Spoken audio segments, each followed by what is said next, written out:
سورة الملك بسم اللہ الرحمن الرحیم شروع اللہ کا نام لے کر جو بڑا مہربان نہایت رحم والا ہے، وہ کہ جس کے ہاتھ میں بادشاہی ہے، بڑی برکت والا ہے اور وہ ہر چیز پر قادر ہے۔ اسی نے موت اور زندگی کو پیدا کیا تاکہ تمہاری آزمائش کرے کہ تم میں کون اچھے کام کرتا ہے، اور وہ زبردست ہے، بخشنے والا ہے۔ اسی نے 7 آسمان اوپر تلے بنائے۔ اے دیکھنے والے، کیا تو رحمان کی تخلیق میں کچھ نقص دیکھتا ہے؟ ذرا آنکھ اٹھا کر دیکھ، بھلا تجھ کو آسمان میں کوئی شگاف نظر آتا ہے؟ پھر بار بار نظر کر تو نظر ہر بار تیرے پاس ناکام اور تھک کر لوٹ آئے گی۔ اور ہم نے قریب کے آسمان کو تاروں کے چراغوں سے زینت دی اور ان کو شیطانوں کے مارنے کا آلہ بنایا، اور ان کے لیے دہکتی آگ کا عذاب تیار کر رکھا ہے۔ اور جن لوگوں نے اپنے پروردگار سے کفر کیا ان کے لیے جہنم کا عذاب ہے، اور وہ برا ٹھکانہ ہے۔ جب وہ اس میں ڈالے جائیں گے تو اس کا چیخنا چلانا سنیں گے، اور وہ جوش مار رہی ہوگی، گویا مارے جوش کے پھٹ پڑے گی۔ جب اس میں ان کی کوئی جماعت ڈالی جائے گی تو دوزخ کے داروغہ ان سے پوچھیں گے، کیا تمہارے پاس کوئی خبردار کرنے والا نہیں آیا تھا؟ وہ کہیں گے، کیوں نہیں، ضرور خبردار کرنے والا آیا تھا، بس ہم نے اس کو جھٹلا دیا اور کہا کہ اللہ نے تو کوئی چیز نازل ہی نہیں کی، تم تو بڑی غلطی میں پڑے ہوئے ہو۔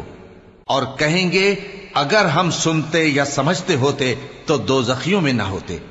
پس وہ اپنے گناہوں کا اعتراف کر لیں گے، سو دوزخیوں کے لیے رحمت سے دوری ہے، اور جو لوگ بن دیکھے اپنے پروردگار سے ڈرتے ہیں ان کے لیے بخشش اور اجر عظیم ہے۔ اور تم لوگ بات پوشیدہ کہو یا ظاہر، وہ تو دلوں کے بھیدوں تک سے واقف ہے۔ کیا جس نے پیدا کیا وہ علم نہیں رکھتا؟ وہ تو پوشیدہ باتوں تک کا جاننے والا ہے، ہر چیز سے آگاہ ہے۔ وہی تو ہے جس نے تمہارے لیے زمین کو ہموار و پست بنایا، تو اس کے رستوں میں چلو پھرو اور اللہ کا دیا ہوا رزق کھاؤ، اور تم کو اسی کے پاس قبروں سے اٹھ کر جانا ہے۔ کیا تم اس سے جو آسمان میں ہے بے خوف ہو کہ تم کو زمین میں دھسا دے اور تبھی وہ تھر تھرانے لگے؟ کیا تم اس سے جو آسمان میں ہے نڈر ہو کہ تم پر کنکر بھری ہوا چھوڑ دے؟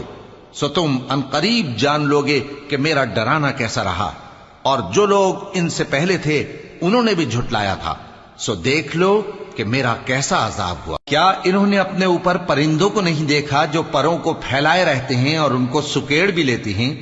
رحمان کے سوا انہیں کوئی تھام نہیں سکتا، بے شک وہ ہر چیز کو دیکھ رہا ہے۔ بھلا ایسا کون ہے جو تمہاری فوج بن کر رحمان کے مقابلے میں تمہاری مدد کر سکے؟ کافر تو دھوکے ہی میں ہیں۔ بھلا اگر وہ اپنا رزق بند کر لے تو کون ہے جو تم کو رزق دے سکے؟ لیکن یہ سرکشی اور نفرت میں پھنسے ہوئے ہیں۔ بھلا جو شخص چلتا ہو منہ کے بل اوندھا، وہ زیادہ راہ راست پر ہے یا وہ جو سیدھے رستے پر سیدھا چل رہا ہو؟ کہہ دو، وہی تو ہے جس نے تم کو پیدا کیا اور تمہارے کان اور آنکھیں اور دل بنائے، مگر تم کم ہی احسان مانتے ہو۔ کہہ دو کہ وہی ہے جس نے تم کو زمین میں پھیلایا اور اسی کے روبرو تم جمع کیے جاؤ گے۔ اور کافر کہتے ہیں کہ اگر تم سچے ہو تو بتاؤ یہ وعدہ قیامت کا کب پورا ہوگا؟ کہہ دو کہ اس کا علم اللہ ہی کو ہے، اور میں تو کھول کھول کر ڈر سنا دینے والا ہوں۔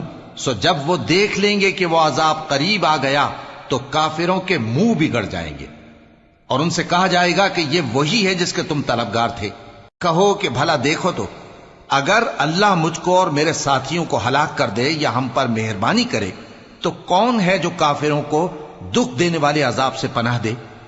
کہہ دو کہ وہ جو رحمان ہے، ہم اسی پر ایمان لائے اور اسی پر بھروسہ رکھتے ہیں، تم کو جلد معلوم ہو جائے گا کہ کھلی گمراہی میں کون پڑا ہے۔ کہو کہ بھلا دیکھو تو، اگر تمہارا پانی جو تم پیتے ہو اور برتتے ہو خشک ہو جائے تو اللہ کے سوا کون ہے جو تمہارے لیے شفاف پانی کا چشمہ بہا لائے؟